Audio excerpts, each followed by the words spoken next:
He was a loving husband, successful businessman, and pillar of his community, but by night he became the I-70 Strangler.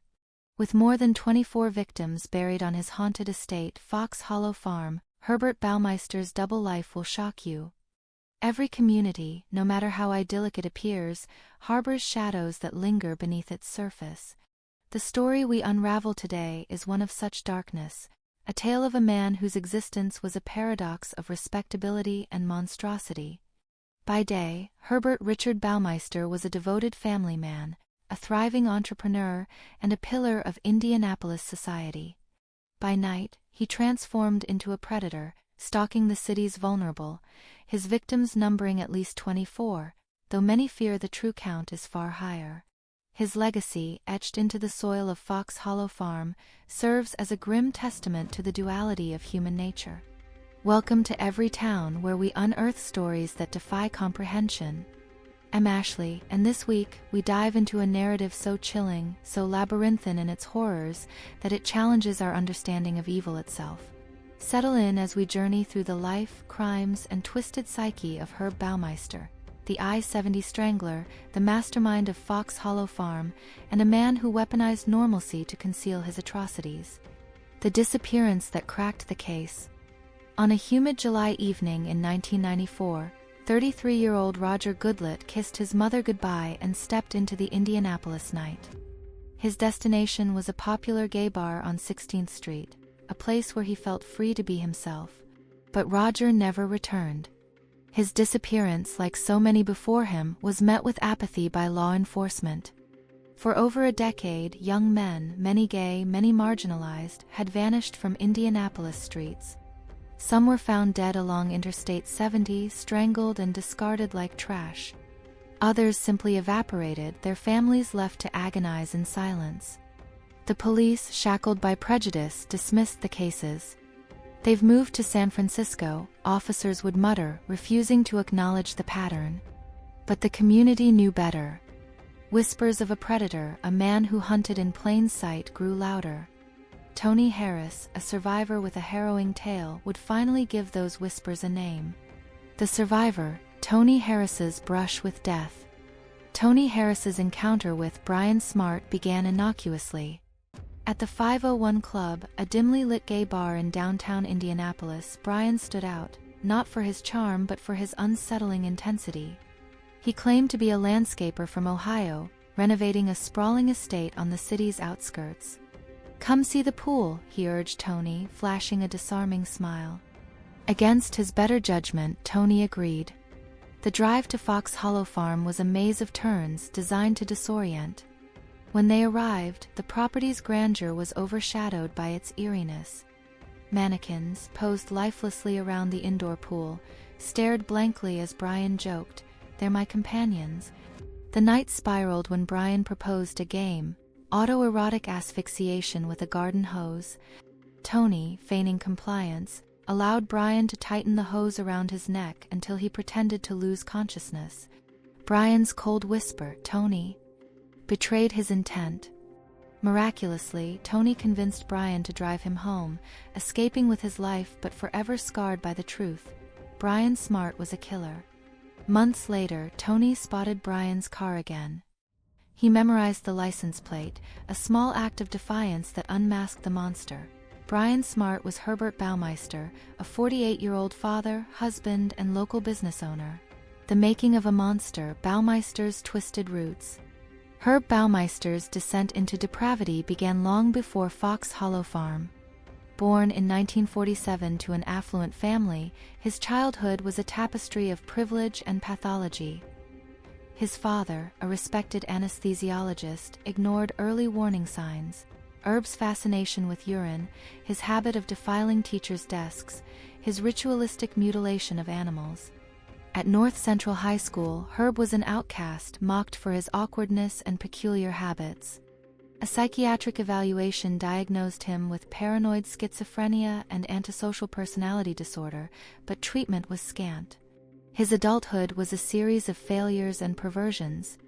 Fired from the DMV for urinating on a letter to the governor, Herb found fleeting stability at a thrift store. There, he met Julie, a woman blind to his darkness. They married in 1977, had 3 children, and built a life of suburban normalcy. By the late 1980s, Herb's Save-A-Lot thrift stores thrived, and the family purchased Fox Hollow Farm, a 18-acre estate with a mansion, pool, and endless seclusion. But financial strain fractured the marriage. Julie, seeking respite, began staying with her mother. Unshackled, Herb prowled Indianapolis gay bars, his charm a lethal lure. He targeted men aged 20 to 35, offering drinks spiked with sedatives. Once unconscious, he strangled them with a hose, incinerated their bodies, and buried the remains where his children played. Fox Hollow Farm, a house of horrors. Fox Hollow's opulence masked its gruesome purpose. The basement, accessible only through a maze of dimly lit corridors, became Baumeister's killing floor. Mannequins, arranged in macabre tableaus, bore witness to his crimes. Victims' ashes were scattered across the property, their bones buried haphazardly. When Baumeister's young son unearthed a human skull in 1993, Herb dismissed it as a medical specimen from his father's collection. Julie, though uneasy, buried her doubts until 1996. That year, Tony Harris's testimony led police to Fox Hollow. Denied a warrant, officers warned Julie, "Your husband is a serial killer." Skepticism turned to terror as she recalled Herb's cold detachment, his refusal to touch her, and the skull incident. In June 1996, after filing for divorce, Julie authorized a search. What investigators found was apocalyptic: 10,000 bone fragments, charred remains, and burial sites spanning the property. Forensic teams identified 12 victims, including Roger Goodlett. Advances in DNA genealogy later named Jeffrey Jones, a 31-year-old missing since 1993. 4 unidentified victims remain, their stories silenced by fire and time. The I-70 Strangler, a legacy of blood. Baumeister's crimes stretched beyond Fox Hollow. From 1980 to 1991, the I-70 Strangler terrorized Indiana, murdering at least 12 young men. Victims like Michael Petrie, 15, and Maurice Taylor, 23, were found strangled along rural stretches of Interstate 70. The killings ceased abruptly in 1991, the year Baumeister bought Fox Hollow. A witness placed Herb with victim Michael Riley in 1983. Detectives noted chilling parallels: victims lured from gay bars, strangled, and dumped. Yet without concrete proof, the I-70 Strangler case remains open, a haunting question mark in Baumeister's legacy. The endgame, flight and finality. Cornered by evidence and his crumbling marriage, Baumeister fled to Canada in July 1996. In Ontario's Pinery Provincial Park, he penned a 3-page suicide note, a rambling ode to self-pity. He lamented his failed marriage, his ruination of the park, and even described his last meal, a peanut butter sandwich. Conspicuously absent? Any admission of guilt. His body, found with a .357 Magnum slug in his skull, denied justice to the families he shattered. The unending search for closure. Decades later, Fox Hollow Farm remains an active dig site.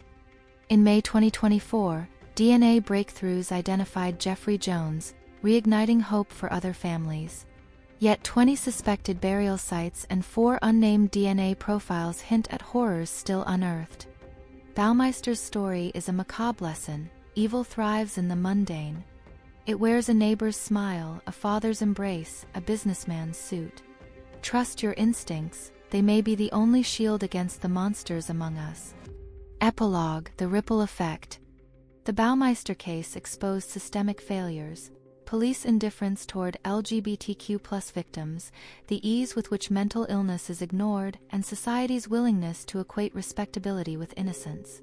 Advocacy groups now pressure law enforcement to re-examine cold cases, while Fox Hollow stands as a memorial to the lost. Julie Baumeister, forever haunted, changed her name and vanished from public view. Her children, unaware of their father's crimes during their youth, grapple with a legacy of violence. As for Herb Baumeister, his name endures not as a businessman or father but as a specter of inhumanity. A reminder that darkness, no matter how well hidden, always seeps into the light. Thank you for joining me on my true crime podcast. Next week, we will venture into another community's secrets. Until then, stay curious and stay safe.